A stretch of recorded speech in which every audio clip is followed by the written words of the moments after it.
Hello everyone, welcome back to my channel. And in today's video, we are going to continue our discussion on Spring Data MongoDB. So we'll be discussing about the lifecycle methods that we have in Spring Data MongoDB, right? So far we have already seen most of the things about Spring Data MongoDB, right? Where how can we perform CRUD operation, then what is query method, how to write custom queries. Then we saw about the geolocation features that we have in MongoDB, right? In this video, if you see. Then similarly, sorting and paging, we have seen. The last video was more on MongoTemplate, where how you can perform some extra operations. So if you are watching this video, I think please go ahead and watch all these videos which are basics or step by step you need to go, right? And then only you can understand the life cycle method that we have. Otherwise, you will not be able to follow me in this video. So I would uh, recommend you to go ahead and watch these previous videos first and then come back to this one. Okay. So let's get started on the life cycle method. I usually follow the Spring Boot documentation that we have, right? So I'm going to put this reference link over there in my video's description. So you can just go ahead and have a look. It's very simple. So when we say lifecycle hook, right? If you see here lifecycle events. So in Spring Boot itself, we have, you know, right? There are pre-post processor, which means before doing, let's say before getting the record, right? Let's say, or after getting the record or before storing it to the MongoDB, right? So when you are fetching any data from MongoDB, at that time, let's say you want to, after you load it or after you it fetch the data from the database, you want to perform some post processing over there, or you want to manipulate some of the uh, record over there. In that case, you can use this lifecycle events. So this is nothing but the pre-post processors, you can say, right? Which you have seen, you might have seen in Spring uh, Boot itself, right? In Spring Boot, we have all these things. So like pre-destroy, post-destroy, then post-construct. So before constructing any bean, right? Or after just constructing one of the bean in Spring Boot, you want to perform some operation. Similarly, even in MongoDB, right? After getting the record or get the record is loaded from MongoDB, but before presenting it to your presentation layer or end user, right? You want to perform some operations. You can do that in your service layer as well, but if you do it here, right, this is more cleaner approach, which most of the people they don't go for this approach, and they end up basically hitting performance issues because again to reiterate the list and all, right, instead of n, it is having n square at that time, or two times you are doing that operation. So better to use this lifecycle events. So if you see, we have this abstract Mongo event listener and whatever your domain model, right? So it is person, in our case it is location. There we have different method, on before convert, right? On after convert. Then we have uh, on before save. Similarly, we have different method over here. If you see on after save, on after load, on after convert, all these methods we have where we can perform, let's say, take one example, right? On after convert, called in Mongo template, find and remove, find one, all these things, and get collection method. After the document has been retrieved from the database, was converted to a POSO, which means after it will load the data from the database, right? And before just converting to the model, Java model or POSO, right? That time this event will be called. Okay. So let's take one example. Let's get started on it quickly so that you'll understand it. Okay. So I just created one package here called config. Okay. And we need to, similarly the way it is mentioned, right? We need to create one listener. So we'll just create one kind of let's say after convert, right? We are loading the data. Let's say we see what we are doing here is we are fetching the record most of the time, right, from our database. So what we'll do, we'll fetch it, and let's say we'll just whatever the description or something, right, this display name or something is there, we'll try to manipulate that. Okay, so let's create one listener which we'll call after convert listener. Okay, or location after convert listener. Okay, so new file, we'll say location after convert listener .java, right? And this should extend abstract Mongo event listener, and you need to specify what is our domain, right? In this case it is location, right? So let's quickly what we'll do, we will try to generate or override or implement few of the methods. So let me do one thing. In this case, on after convert we are going to use. Similarly, we have after save, before convert, and all those things, right? So based on your use cases, you can go ahead and do that. Okay. So let me take one of them, right, so that we'll understand properly for this particular video. If you want to perform any other event, let's say after save or anything, or after delete or before delete you want to perform something, right? So let's go ahead and use on after convert because we are fetching the record now. Okay, so let me put something over here. Let me remove this. Let's have our logger. Okay, logger we need to use from SLF4J. So logger factory will have again from SLF4J get logger. What is the class name? Location after convert event listener dot class, right?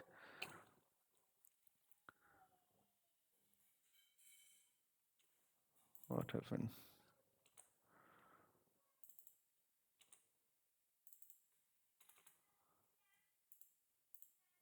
Okay, did I miss anything here? Syntax error, insert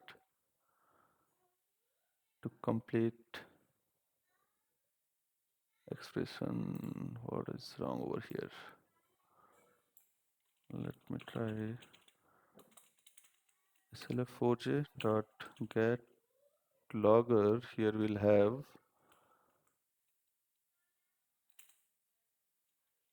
get class.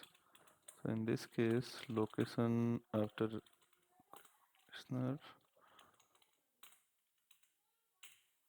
Okay, I think we are good. So we'll just mention logger dot info. We'll say after convert event, and plus let's do one thing.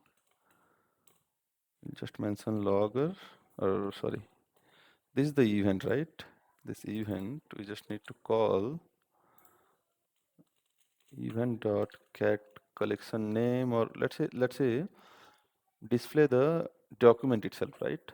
Okay, or we'll just print the source will also return us location only because that is our source. Okay, and what we are going to do, will let's say location equal to event dot get source.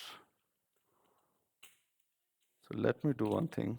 Why 2 times we have to do it? So let me here, instead of this get source, we'll just print this location itself, right?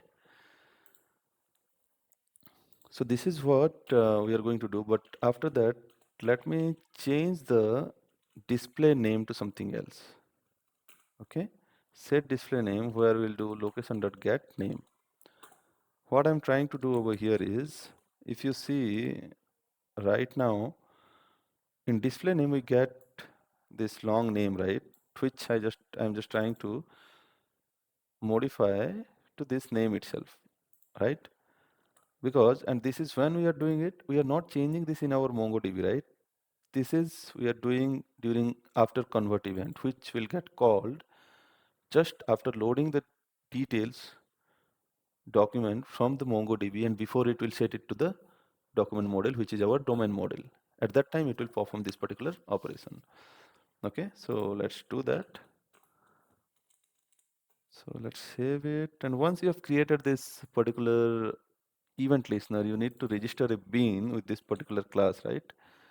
Then only it is going to work. Otherwise, it is not going to work. So you need to go ahead and create one bean, right? Where public, then location after convert listener should be fine.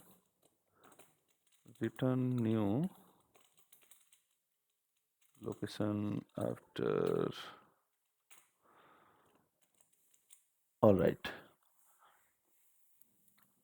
So we have the bean ready now. We have exposed this particular event listener bean.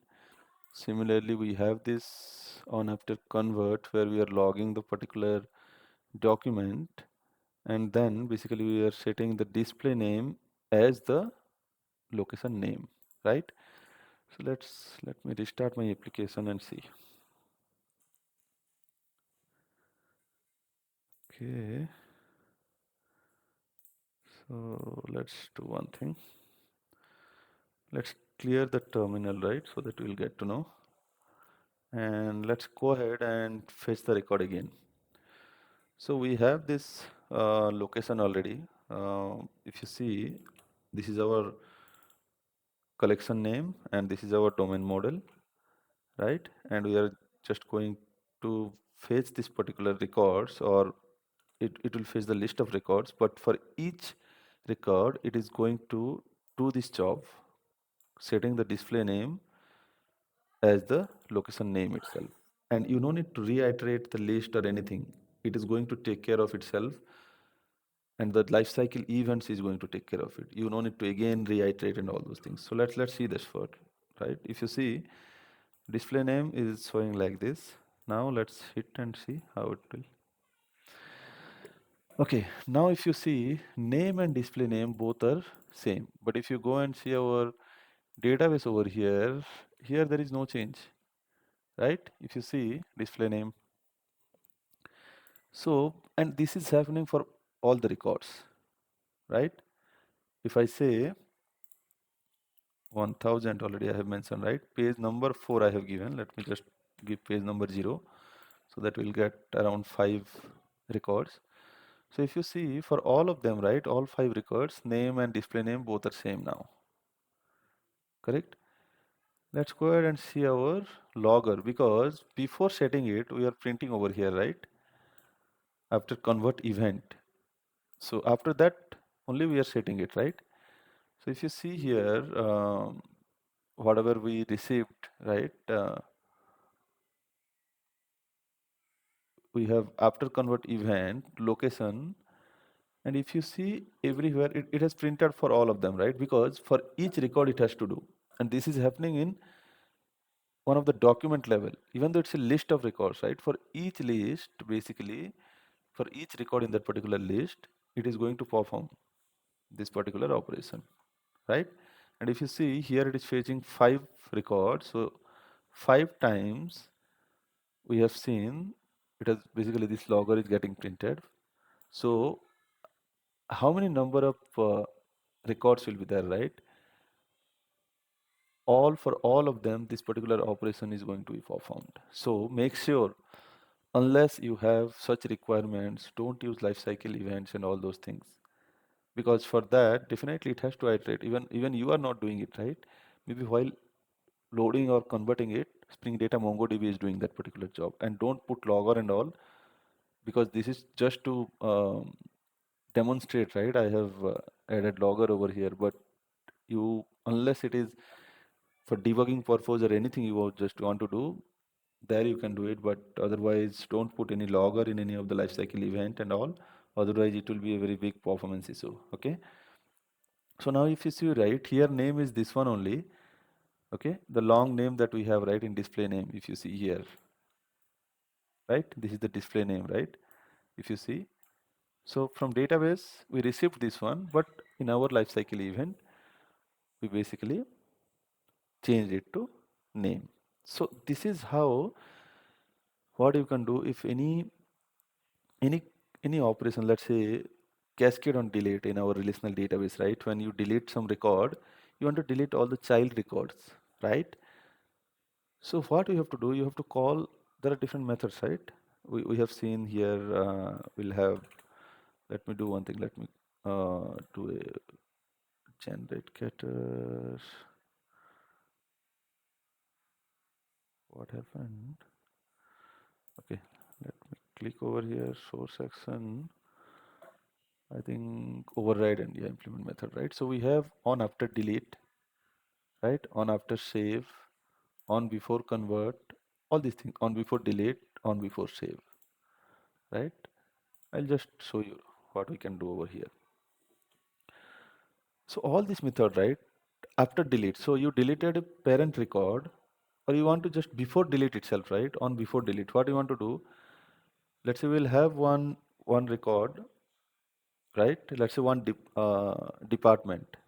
One department will have, let's say 50 students there, right? In department table, you have you are going to delete a department altogether, right? On delete cascade you want to perform.